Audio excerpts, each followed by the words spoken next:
Hey everyone, my name is Jason Filer, and today I'm going to be talking to you about Waltz for Sweatpants, the song by Cody Fry, the arrangement by Kyle Snook.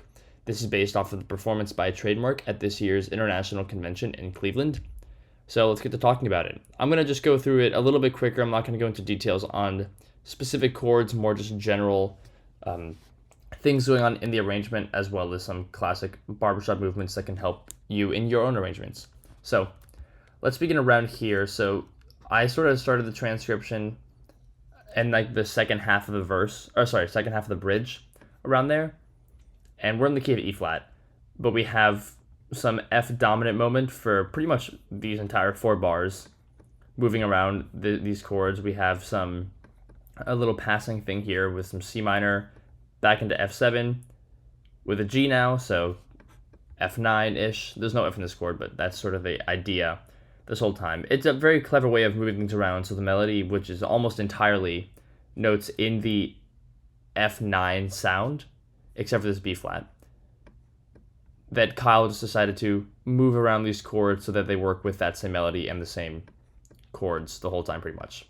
And then here we get this really cool shift where the lead is above the tenor for a time, and he has this line that goes F G and then F G A flat ish, but in reality it goes from the whole tonality of F minor sound, or sorry, F dominant to E major, which is why I wrote it as a G sharp.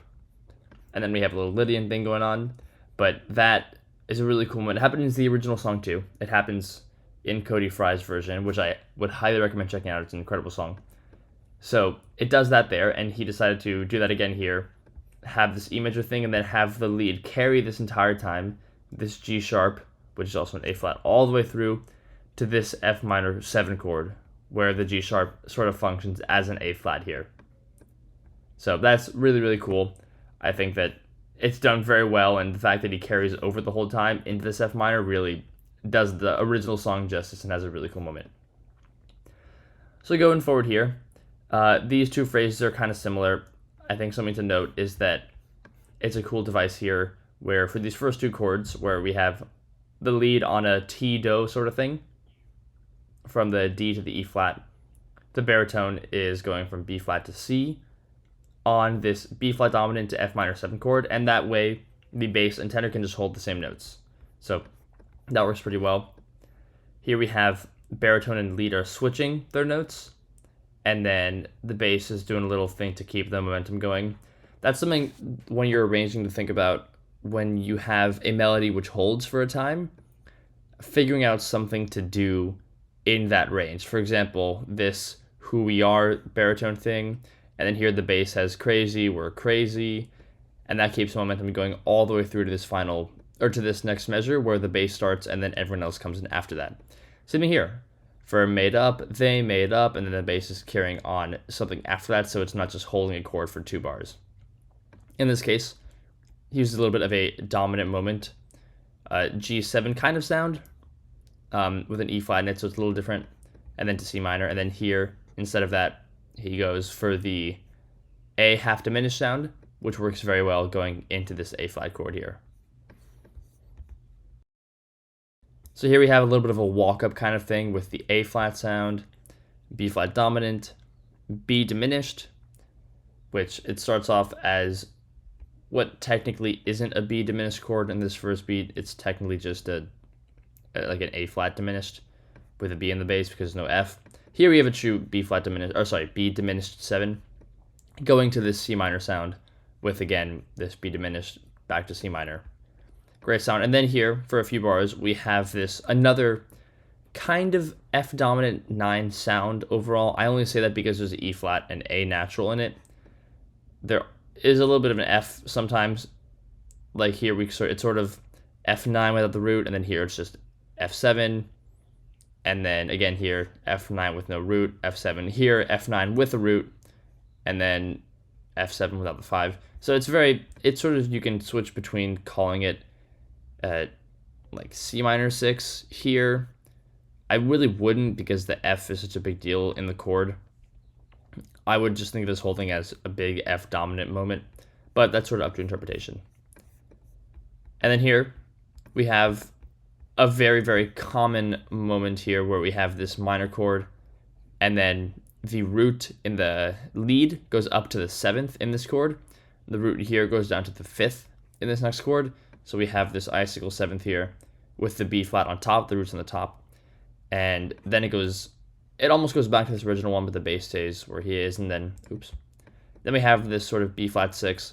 I like to think of this as kind of a 13 without the 7. I know that sounds weird, but it's just because we are in the whole world of dominant at this point because of the A flat here. So just going from the G, it seems like it still feels dominant. So analyzing it, I wouldn't actually say it's a B flat 13 chord, but that's why I feel when listening to it, because it still feels like we're very dominant going into this root position major triad here. So a little bit of fun stuff on the tag, very, classic minor 6 kind of sound, A flat minor 6, F half diminished, whatever you think. And because that's happening because the E flats are going throughout these entire last few bars over here. Particularly here, we have this A flat triad sound, and then again with the C flat, we end up with this A flat minor 6. And then here's a little bit of a different kind of harmony for the tag, which you don't see very often. In this case, we have an E flat minor 7 going into another one of the F half diminished or A flat minor 6, whatever you want to call it, which works very well. The voice leading works really nicely, and you have the baritone, which is jumping from the D flat to an F, going around the root, because if you went to the root, we wouldn't have this full minor 6 chord, which sort of makes the sound a little bit more full in that moment. If it was just an E flat, it wouldn't really sound the same because we have these big octaves here. And then going here, this is a kind of cool sound because it goes to a major triad at the end, obviously. And usually this chord here, you would see this chord with a C flat and an F and an A flat. But in this moment, he decides to go for D flat, G flat, C flat, and then E flat in the bass. So this can be analyzed a number of ways. I sort of think about it as a C flat add 2 chord, because you have C flat, E flat, G flat as the triad, with the 2 being a D flat. That's one way to think about it. That's just how I feel makes the most sense. But the voice leading works extremely well, and it resolves super nicely. It's not an ending that I am familiar with at all, but it's definitely something that I think people should consider using because it works very nicely. The voice leading works very well. And I think it also does work the best when the post, which is this long note held, is in the bass, because then you can have this sort of chordal thing going on, and then it all moves nicely to these other notes.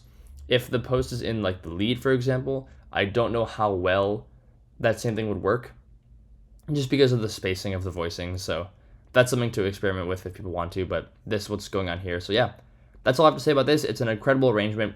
Please go check out, if you want to check out my transcription video, or just check out the full performance that they did. It's an incredible performance. And if you want to see an interview that I did with Trademark, then please, that's going to be linked in the description. Feel free to check that out. It was an awesome time to get to talk to them. They were super fun. So feel free to do that, and also check out other videos of them singing. They're a great group, and yeah, I hope you've enjoyed all this stuff. Have an incredible day.